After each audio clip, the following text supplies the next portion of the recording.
I had gotten married right out of high school, and I had to work my way through college, so it took me 7 years. And although I had taken ROTC, it took me 3 years longer after I'd finished my 4 years of ROTC, and the ROTC department had forgot about me. So they couldn't commission me with my regular group when I graduated. Some of my engineer friends had said, well, why don't you go interview? And I said, well, nobody's going to hire me. I got to go in the Army. Well, I had been working as a draftsman and a surveyor and everything for the city of Lubbock. And so the Corps hired me. And I told them up front, I said, I got to go in the Army. And they said, well, it makes no difference. We'll put you on military leave. So, okay, so I took the job, graduated Saturday night, came to work on Monday morning. So I was sworn in September by Colonel Fickerson, who was the district engineer at that time. And at that point in time, the district was located on Vickery Street. This federal building was not in existence then. And the Corps was located above a manufacturing facility on Vickery. We used to go out at noontime and watch the trains go by. That was our entertainment at the time. Like I indicated, I was in ROTC in college, and they brought some helicopters down from Fort Sill and had them on display. And they said, now if any of you would like to fly in the Army, you'll get $100 flight pay. So, sign me up, Chief. And so I got the Army taught me how to fly a fixed wing while I was in college. And that made me commit to a 3-year active duty stint. So when I went on active duty, I went to flight school. Then I went to Vietnam and flew over there for a year. And at the end of that, I was really convinced I wanted to make an active duty career out of the Army.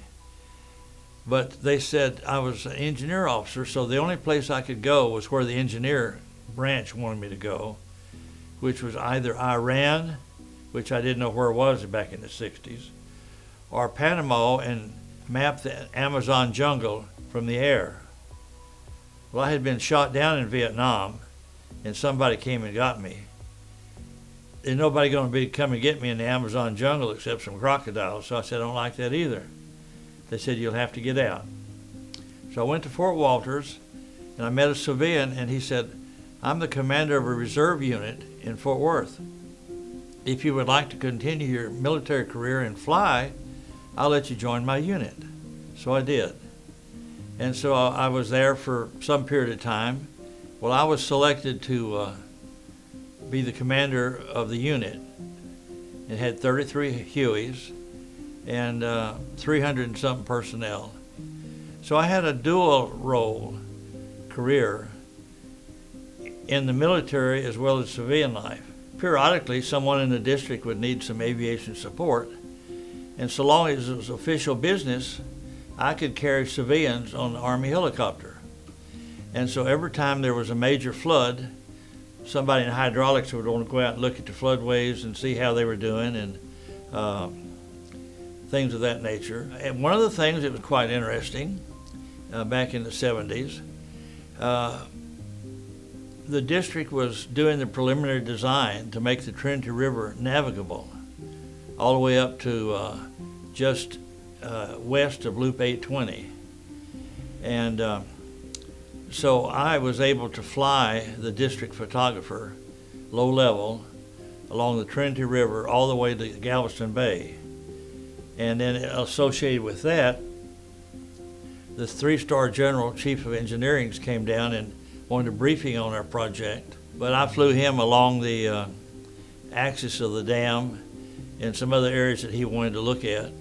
After I left operations, I moved into what was then project management area, and I moved into the Air Force section because we had an Air Force, an Army, installation support sections, as well as our own finance group, and so I moved into that branch. And one thing I might add, back in the 70s, the Fort Worth District was targeted to create a study group for negotiating contracts.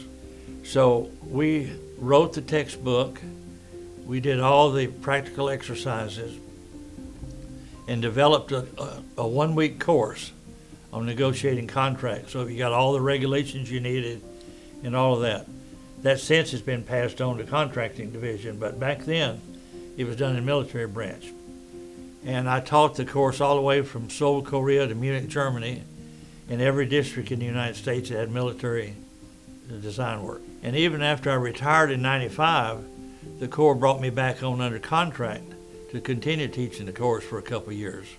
But that was I had interesting projects. I was involved with negotiating the first design contract for Brooke Army Medical Center, and that was in the '80s.